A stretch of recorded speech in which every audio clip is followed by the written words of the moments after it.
Hey comic book fans, welcome back to Comic Book Corner 2.0, and fans, you're back with me, Mike Spider Slayer, getting ready to do that all-important comic book review so you, the fans, can make a decision on what comic books to buy. And today, fans, we're doing a review in the car. That's right, that's how desperate I am to get a review done.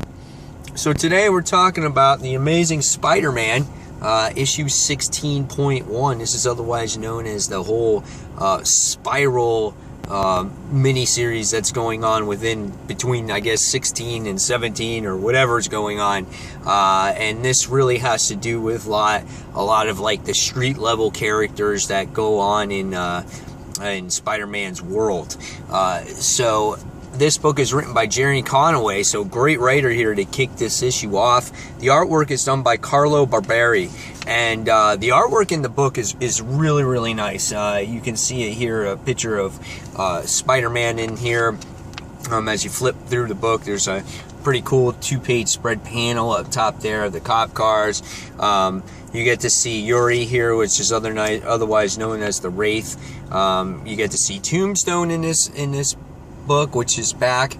Haven't seen him in a Spider-Man book in a long time. I've only seen him in Superior Foes of Spider-Man, and there's really cool action sequences in this actual book, and just really cool, character facial expressions in here as well. Colors were well done, so everything about this book I thought was really well done. Here's the Wraith in an action shot. And then I want to show you one more page here, which I like. It's the over-exaggeration of her, like, her ribbons or whatnot when she's in an action pose here. So hopefully you guys can see that. It's hard to see with all this sun. So we get to see that right there, too. So, yeah, so visually it's an outstanding book, and I really like the way it was drawn. So what was this story about? What did I think of it? Should you guys pick it up? Now, right away, I think if you're a Spider-Man fan and you're looking for this type of story, I think you should pick it up. This, again, has to do with all these street-level characters that Spider-Man has fought over the years. Kind of reminds you in a way of, like, early days of Spider-Man, because this is before he fought these, like, high-powered superheroes. When he's fighting people like Tombstone and Hammerhead and all these other type of characters. In this particular issue, we get to see there's a whole crime scene that's going on in the issue, and they find out that they have Tombstone trapped.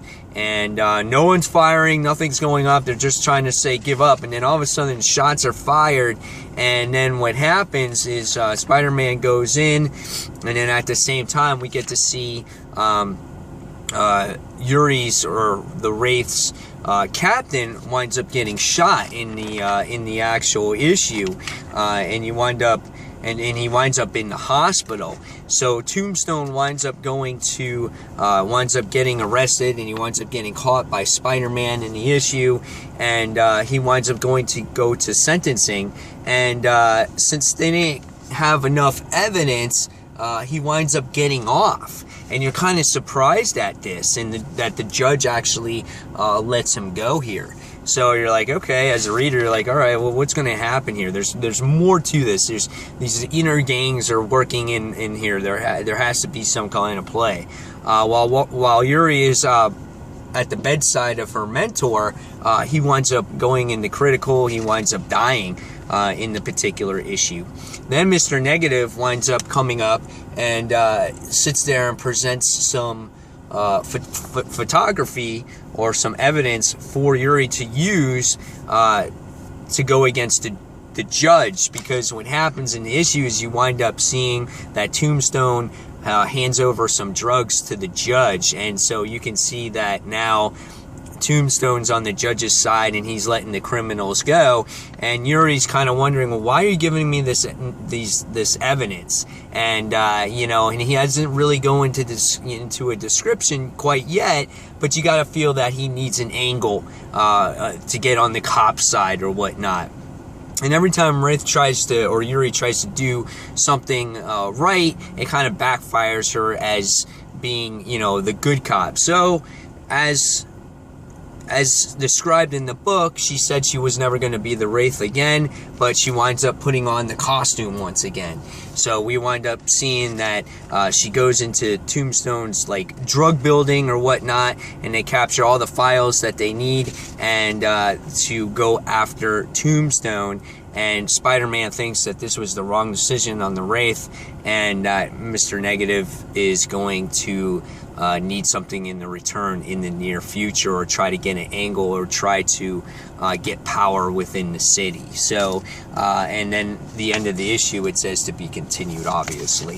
So what did I think about this particular book? I thought it was very well done. I thought it was a good story. It's an interesting book to kick off here for this whole Spiral story. I like the Wraith. I think she's a pretty cool character, and I'm curious to see what Mr. Negative's motive are going forward, and it's going to be interesting to see how all these street level characters, all these gangs, are going to try to get power, because the Kingpin's been gone now since like Superior Spider-Man, and everyone's just trying to get a little bit of power. So who's going to be the next Kingpin? Who's the next one going to be in control, or does Kingpin make his return here? So really great stuff. Awesome to see some of Spider-Man's classic characters here. So I really enjoyed this book, and I'm going to give this one probably a 4.5 out of 5 stars. Really solid book. I definitely suggest that you guys read this. Gerry Conway is doing a really good job with this first issue, and this is a lot better than the last issue of regular Amazing Spider-Man, I feel, in my opinion, after reading this one. And I like this so far better than Spider-Verse. It's really cool. So so guys, leave me your comments below what you thought of the Amazing Spider-Man issue 16.1, otherwise known as Spiral. And fans, until the next comic book review, this is Mike Spider Slayer signing off. Thanks for watching, everyone. See you soon. Bye.